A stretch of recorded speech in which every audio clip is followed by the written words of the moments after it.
네. 오늘 여러분과 함께 좀 깊이 파고들 자료가 있습니다. 명무임 목사님의 교회 개혁의 주요 원리라는 책인데요. 아, 네. 그 책 중에서도 제 70편이죠. 맞습니다. 제70편 제목이 소음이 되어버린 교회 개혁의 구호들이에요. 제목부터가 상당히 좀 강렬하네요. 그렇죠. 요즘 한국 교회 안팎에서 개혁 이야기는 정말 많이 나오잖아요. 네. 목소리는 높은데 근데 막상 뭔가 뚜렷한 변화는 잘 안 보인다는 그런 이야기도 많고요. 맞아요. 그래서 좀 답답함을 느끼는 분들도 계시죠. 바로 이 글이 그 이유를 파고들면서 진짜 개혁이라는 게 뭘까 우리한테 질문을 던지고 있어요. 흥미롭네요. 자, 그럼 왜 이 개혁의 외침들이 때로는 그냥 공허한 소음처럼 들리는지 그 속사정을 한번 같이 들여다볼까요? 네, 좋습니다. 어떤 내용부터 시작하나요? 일단 글을 보면요. 저자가 가장 먼저 지적하는 게 개혁을 외치면서 정작 자기 자신은 돌아보지 않는 어떤 태도, 위선 같은 걸 꼬집어요. 아, 자기는 빼놓고 남만 비판하는 그런 모습 말씀이시죠? 네.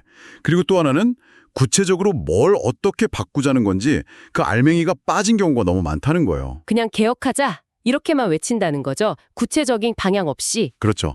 예를 든 게 참 재밌는데요. 어떤 신도시 교회 홍보 문구를 보니까 우리 교회는 개혁을 지향합니다. 이렇게 크게 써놨대요. 네, 뭐 그럴 수 있죠. 그런데 바로 그 옆에 큰 믿음으로 축복받는 교회, 11조 잘해서 복받는 교회 이런 문구들이 같이 적혀 있었다는 겁니다. 아, 그건 좀 결이 다른 이야기인데요. 흔히 말하는 그 기복신앙 쪽 아닌가요? 네, 그렇죠. 신앙으로 세상적인 복을 얻으려는 그런 경향인데 이게 과연 한 500년 전에 종교 개혁가들이 목숨 걸고 외쳤던 그 개혁 정신하고 같은 방향일까 하는 의문이 드는 거죠. 확실히 좀 생각해 볼 지점이네요. 개혁이라는 단어 자체가 약간 뭐랄까 유행어처럼 쓰이는 건 아닌지. 맞아요. 그래서도 바로 그 점을 지적하는데요. 개혁이란 말이 원래 의미랑 상관없이 그냥 홍보 문구처럼 소비되는 현상 말이죠. 이걸 저자는 성경에 나오는 에서의 팥죽 한 그릇에 비유하더라고요. 당장의 인기나 기득권 같은 그런 달콤한 유혹들이요. 네, 그런 팥죽하고 결별하지 않으면 오히려 교회가 더 나빠지는 개약된 교회가 될 수도 있다. 이렇게 경고하고 있습니다. 상당히 강한 표현이네요.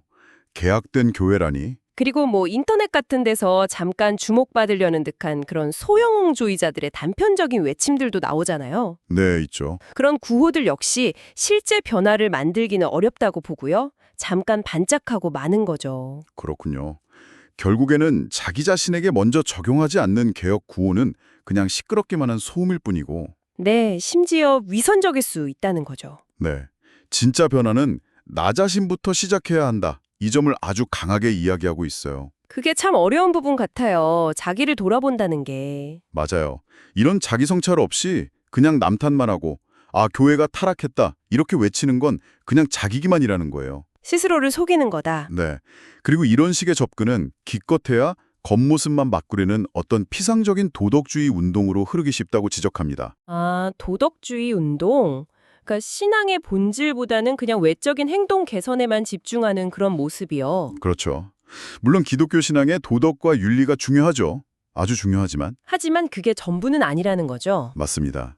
이 글에서 더 강조하는 건 하나님의 말씀, 즉 성경을 제대로 배우고 그걸 통해서 인격적으로 성장하는 그런 실질적인 경험이에요. 아, 말씀을 제대로 받아먹는 것. 그게 중요하다. 네. 구원받는 믿음하고 또 교회 공동체를 이루면서 살아가는 삶은 절대 분리될 수 없다는 겁니다. 그렇죠. 희망은 삶이니까요. 그래서 이 말씀이라는 영적인 양식이 제대로 공급되지 않는 교회는 역사적으로 검증된 건강한 교회의 전통을 이어가기가 어렵다고 보는 거죠. 네, 그럴 수 있겠네요. 뿌리가 약해지는 거니까. 심지어 저자는 좀 더 강하게 이야기하는데요. 실제로 교회 공동체 안에서 살아내는 삶 없이 머리로만 아는 개혁은 그냥 관념일 뿐이다. 관념이다. 네. 심지어 그런 사람은 교회에 대해 말할 자격조차 없는 것 아니냐. 이렇게까지 문제 제기를 해요. 와, 굉장히 날카롭네요. 그럼 도대체 진정한 개혁의 길은 어디에 있는 걸까요? 이게 궁금해지잖아요. 네, 그래서 대안은 뭔가요? 저자는 역사 속 개혁 교회들이 지켜온 그 건강한 신학과 신앙의 유산, 이걸 제대로 이어받는 데서 출발해야 한다고 말합니다. 아, 전통을 제대로 계승하는 것. 네, 하나님의 말씀을 조각조각이 아니라 전체적으로 그리고 체계적으로 풍성하게 배우고 삶에 적용하는 것. 이게 개혁의 핵심이라는 거죠. 말씀을 전체적으로 본다는 게 참 중요하죠. 부분만 보면 왜곡되기 쉬우니까요. 맞아요.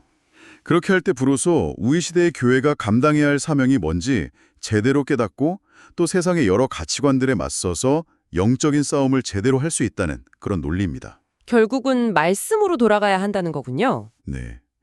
이런 맥락에서 저자가 주목하는 인물이 있습니다.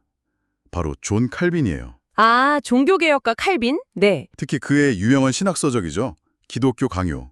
이걸 독일어로 번역했던 오토 베버라는 신학자의 말을 인용하는데요. 오토 베버. 네, 어떤 말을 했나요? 칼빈이야말로 우리를 계속해서 성경으로 그리고 그리스도께로 이끄는 참된 스승이다. 이렇게 평가했다는 거예요. 아, 성경과 그리스도께로 인도하는 스승. 네. 그리고 성경적인 교회가 어떤 모습이어야 하는지를 아주 명확하게 제시했고 또 실제로 그런 교회를 세우려고 평생 노력했던 인물이라고 아주 높이 평가하고 있습니다.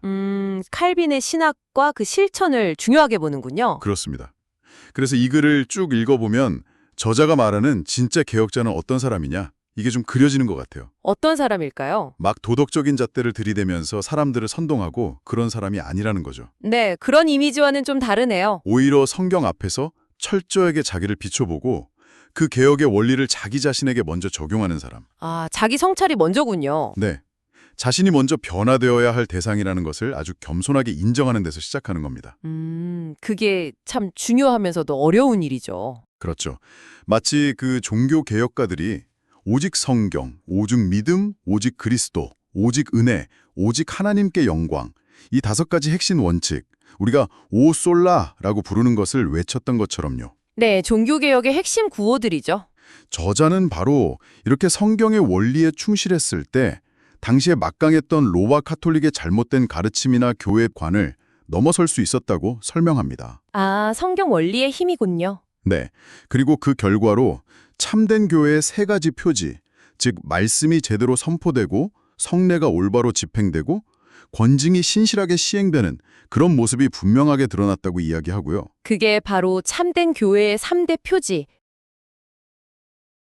맞습니다.